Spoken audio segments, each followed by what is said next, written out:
बहुत बड़े लेखक संपादक के रूप में भी इलाहाबाद में काम करने का काम उन्होंने किया था। उनके पिताजी शिक्षक के रूप में थे। पटना कॉलेज से एमए की पढ़ाई और गरीबों के लिए लड़ते रहने का काम उन्होंने किया था। चाहे वो जयप्रकाश बाबू हो, चाहे डॉक्टर राम मनोहर लोहिया जी हो, लोहिया जी को उन्होंने चुनने का काम किया था। कभी एक समय आया था कि लोहिया जी और जयप्रकाश बाबू में अलगाव की स्थिति थी, तो उन्होंने लोहिया जी को चुनने का काम किया था। हम लोग के पुरखा रहे हैं। कर्पूरी ठाकुर जब पहली बार जब ताना बाना बना था 67 में, जो चुनाव हुई थी समाजवादियों की, पहली बार उन्होंने एमएलए बनने का काम किया और उस समय इन लोगों की संख्या ज्यादा थी। कर्पूरी ठाकुर जी मुख्यमंत्री हो सकते थे, लेकिन महामाया बाबू का संख्या कम था और उनका समर्थन लेना जरूरी था। तो महामाया बाबू को इन लोगों ने मुख्यमंत्री बनाने का काम और कर्पूरी ठाकुर उस समय उप मुख्यमंत्री बनने का काम किए थे। साथियों, सही पूर्व के वक्ताओं ने कहा है कि 100 में 90 शोषित है और 90 भाग हमारा है। मतलब साफ था उनका कि 100 में जो शोषित 90 है, जो पिछड़ा है, वो हमारा है, जिसकी लड़ाई हमको लड़नी है। और उसकी लड़ाई लड़ते लड़ते 5 तारीख को वो शहीद हो गए। उनको विरोधियों की गोली से उनको मारा गया। हमको कहने में कहीं से हिचक नहीं है। उसके बाद हमारे नेता कर्पूरी ठाकुर 71 में मुख्यमंत्री बनते हैं और बाद में 90 में जब लालू यादव की शासन आती है, तो जिस समय कह कर गए थे जगदेव बाबू कि 100 में 90 शोषित है और 90 भाग हमारा है, लालू यादव ने कहा था कि 85% लोग, 15% लोग जो राज करते हैं और 85% लोग जो पीछे बैठते हैं, उनको हम आगे करने का काम करेंगे। और उसी कड़ी में तमाम पिछड़ों को आगे करने का काम लालू यादव जी ने किया था। चाहे जगदेव बाबू की बात हो, चाहे कर्पूरी ठाकुर जी की बात हो, दोनों को अगर सच्चे दिल से आगे लेके चलने का कोई अगर काम किया तो उसका नाम श्री लालू प्रसाद यादव जी है। और लालू प्रसाद यादव जी ने दोनों आदमी को सच्ची श्रद्धांजलि अर्पित करने का काम किया। साथियों, आज की जो सरकारें हैं, चाहे केंद्र में हो चाहे बिहार में हो, ये दोनों सरकारें गड़बड़ है।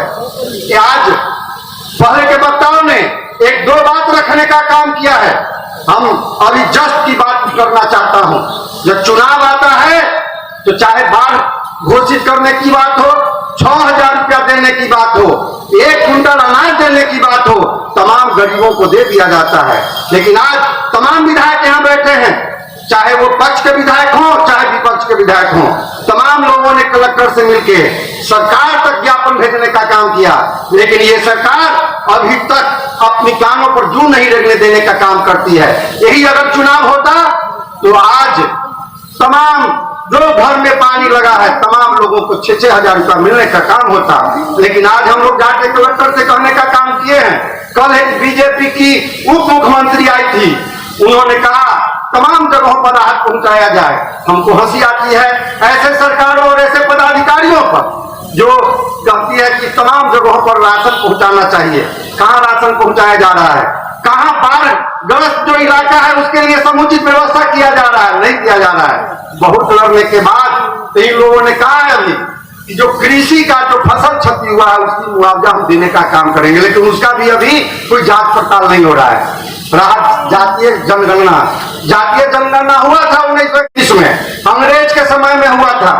उसके बाद से माननीय नेता हमारे लालू यादव जी बार बार इसकी लड़ाई लड़ते रहे, कहे कि नहीं जातीय जनगणना होना चाहिए। जो काम जगदेव बाबू कहे थे 100 में 90 पिछड़ा है और जो वो 90 भाग हमारा है, यही बात लालू यादव ने कहा था। लालू यादव ने कहा कि आप जिसकी जितनी आबादी है उसकी पहचान कर दीजिए।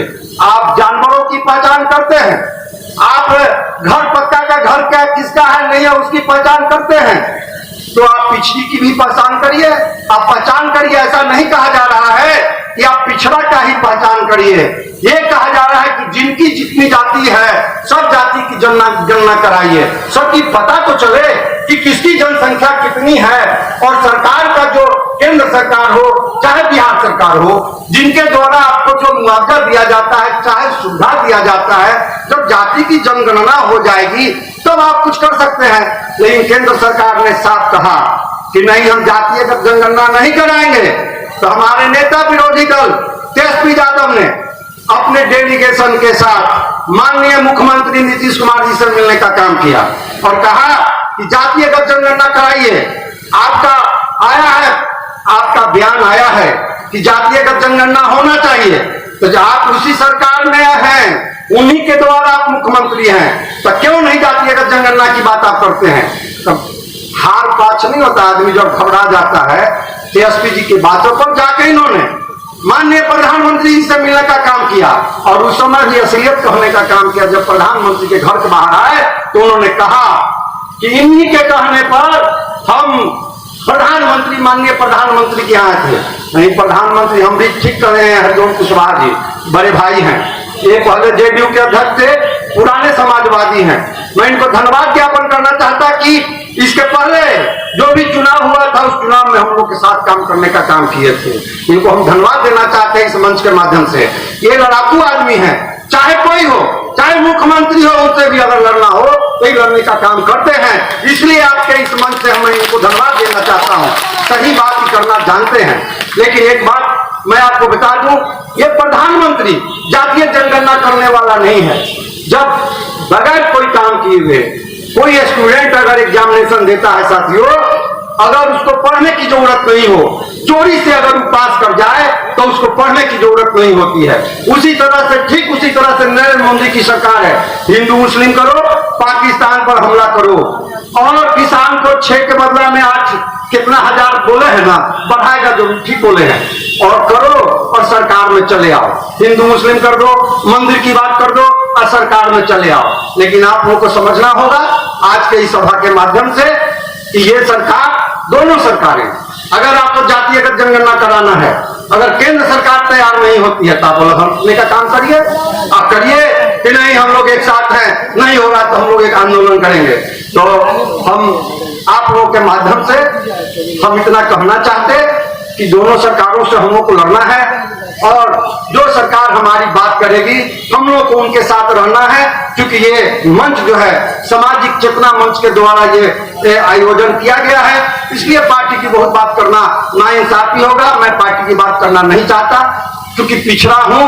अब पिछड़ा की बात चल रही है तो पिछड़ा की बात करना बेईमानी होगा अगर हम नहीं करते, इसलिए रखा हूं। जय हिंद, जय भारत, जय समाज और जगदेव बाबू अमर रहे।